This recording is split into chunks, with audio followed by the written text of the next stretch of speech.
Niall Stanage is here, White House columnist for The Hill, with the White House's strategy for how every Republican presidential hopeful is going to try to leverage this. But first, General Philip Breedlove's here, former NATO Supreme Allied Commander. Good to see you, sir. Just in the past couple of minutes, it was reported that the first missile fired at the balloon over Lake Huron missed. An F-16 fired that missile, a Sidewinder missile. It feels like if this is the Chinese or whoever it is, they win either way. Either they get to test our responses and test our missiles and get real-time data on that, or we let the balloon fly over as we did the first one, and they get to collect all the intelligence they want. Well, it's a good observation, Leland. Thanks for having me back on. I think that there's a lot of testing going on here.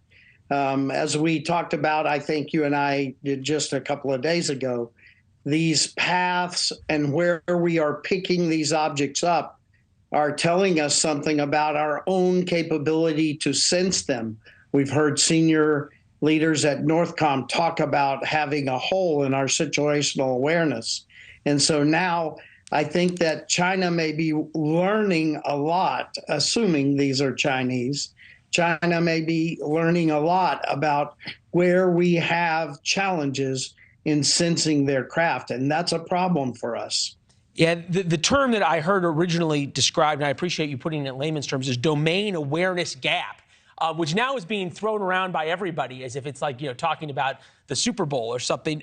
Look, reasonable people can agree that the Pentagon hopefully knows more than they are telling us.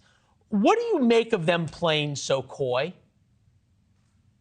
Well, I think that probably the administration has a plan now on how to control this story. Frankly, I'm glad to see the Secretary of Defense finally out on camera and talking about this. And as I understand, it wasn't on your clip, but there was a portion where it was said that these are not extraterrestrial. Yeah. I think that's important to get out there because people are starting to get wound up. And as long as we call it an object and not label it in some terms that people can identify with, I think it's going to continue to cause problems with the way this whole thing is seen. I wanted to pick apart a little bit of what the Secretary of Defense said. I want to assure the American people that these objects do not present a military threat to anyone on the ground. If you can't identify the objects and you're sitting there saying, oh, we have no idea where they came from, we have no idea what they are, one's cylindrical, one's about the size of a car, another's a little bigger than the size of a car. If you can't define it better than that, how can you assure the American people it doesn't present a risk? Well, I'm not arguing with you, but let me just put it this way. Maybe that object flying then that we shot down is not a military threat, but the data that it's providing whoever is flying it or sending it about our vulnerabilities and the gaps in our ability to see, characterize, and target, that is a problem.